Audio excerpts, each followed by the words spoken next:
Hey everybody, this is Perch. A few videos ago or 500 videos ago, I'm not sure anymore. Nobody's really sure anymore. I mentioned that the direct market is a trap. And somebody wrote in saying, in one of your recent videos, so I guess recent videos means probably within the last 200, you called the direct market a trap.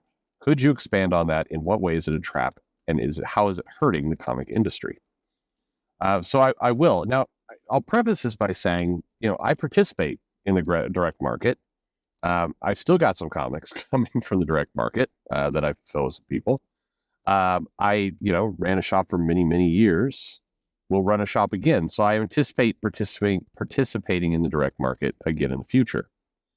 That said, the direct market has issues. There's definitely problems, and the problems really kind of fall into the line of it. I believe the direct market was never meant to be the single source of comics. It was never meant to be the only place you could go to get them. But, because of conditions in the 90s, it became appealing for people became appealing for the publishers to just go all in on the direct market and largely abandon the newsstand. And the reason why they did that, I mean, as I mentioned before, with the newsstand, they had returnability. With the direct market, they didn't. The direct market was much easier for the publishers to predict. I'm going to sell, I got an order for 40 comics. I'm going to get the money for that.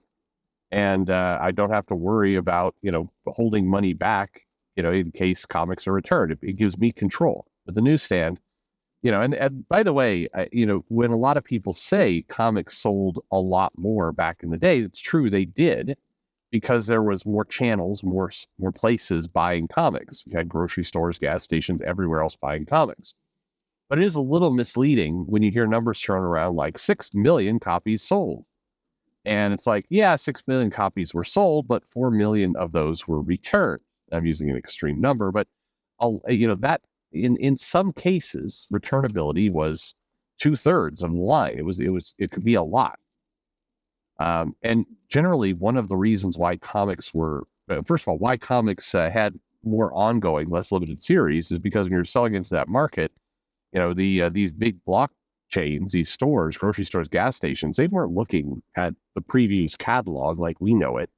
They were saying, give me a Transformers, and to them, if you had this comic constantly rebooting or restarting or changing, it was annoying. It actually hurt their business. The publishers weren't keeping comics going out of the goodness of their hearts to fans. They were keeping it going because that's how the business was done. And so there were a lot of comics sold, but one of the ways that comics would get canceled is if the returnability number spiked too high. If, say, 80% of the comics returned, that comic would go to cancellation relatively quickly.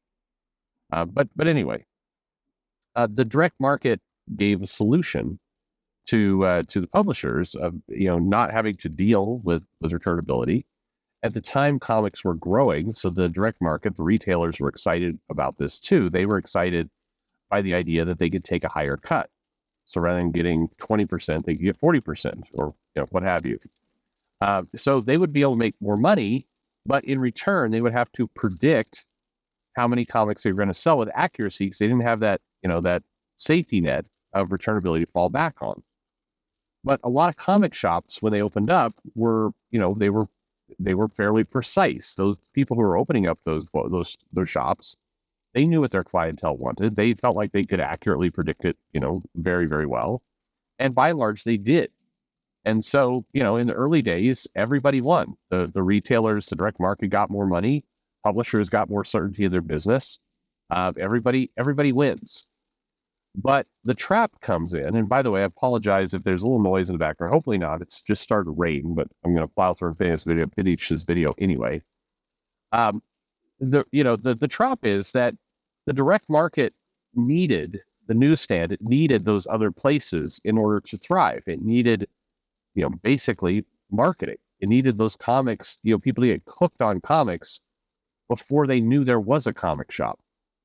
And so the trap of, early quick money, it basically hid the fact that they were going to cut off the intake of new customers to the shop. And that was a major trap. And then what made it worse was because the direct market, it catered to collectors, people who are already in with comics. They were not, I have plenty of people go to a comic shop to get the comic to read the story, but a lot of people who are, deep into comics to the point that they actually want to go to a comic shop and visit it regularly, they have different needs than the majority.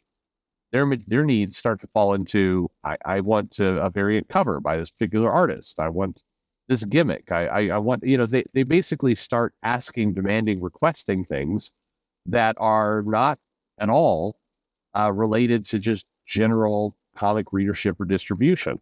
They're requesting things that fit the realm of collectability. Well, the direct market was a great place to seed that and a great place to get kind of those demands. And the retailers, as they saw comics sales fall in other areas, use the variants and use the gimmicks to double down on this, the direct market strategy. But all that did was further take it away from the masses.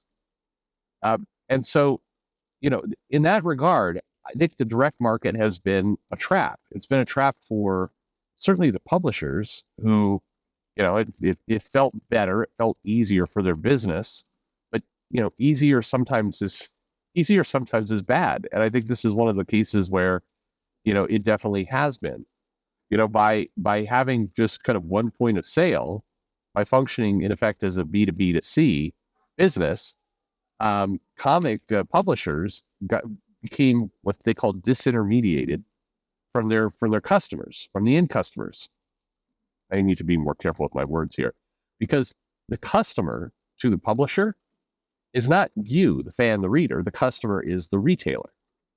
So you have basically the business, the publisher, you have the customer, the retailer, and then you had maybe the consumer, who is, the person walking into the comic shop to buy the comic. Well, one of the things businesses will tell you, a danger of a B2B to C business, is that you become disintermediated from your end target, in this case, consumer, the fan, the person picking up the book. You're a step away. The distributor is going to start to collect details, data about the person buying your book that you may not have. Sure, you'll get the sales, but you may not see a lot of the other information. The retailer knows kind of what the buyer is excited about, which buyer is buying the comic out of habit because they just want to complete their run versus actually wants to read the book. What artists are starting to draw lots of attention. The publisher gets very disconnected from this. And so what you see is, you see either publishers relying on one or two shops, usually ones that are friendly to the publisher, and so they may not be giving them the most accurate information. Or you just see them get completely disconnected and, they'll kind of lose track of what's going on. And look, I think that's clearly where you see a lot of the problems in comics. How many people have noted, complained, talked about the publisher, not being connected to the fan, not understanding what the fan wants, being in some cases rude to the fan or any of that kind of stuff. Well, one big culprit of that is, you allow yourself to get disconnected from the person buying your book. And yeah, it's easier to look at them as, not a person, not somebody you need to care about. You'll notice that by and large, now not completely, but by and large, you do not see people on Twitter or Facebook, basically any kind of creator, you don't see them yelling at retailers. Now, why is that? Well, because the retailer is their business. The retailer is their customer, and the comic shops know this well enough that they're not going to completely go to war with them. But imagine if, the publisher basically viewed the end customer, the person. It's getting all confusing with the terms. Imagine if the publisher viewed you, the fan, as important to their business as the retailer, the direct market. A lot of things would be much different. That interaction would be vastly changed. Today, and by the way, there are some people at the publisher, creators, who definitely respect the fan. It's not an all or nothing thing. But it does today, the way it's set up, it does require a little bit more kind of long-term faith and business understanding than it did back when, it was a newsstand. You were seeing comics returned, and you were very close to why things were being bought or not bought. I guess it's worth saying at this point, one last thing, to be fair to this whole argument. When the newsstand did exist, the publishers were closer to the customer. Oh man, now it's super rating.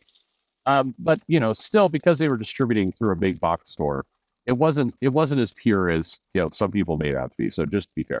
All right, it's raining hard right now, but there's the answer to your question. Sorry about the background noise that's there. Let me know your questions, your thoughts, and thanks for listening.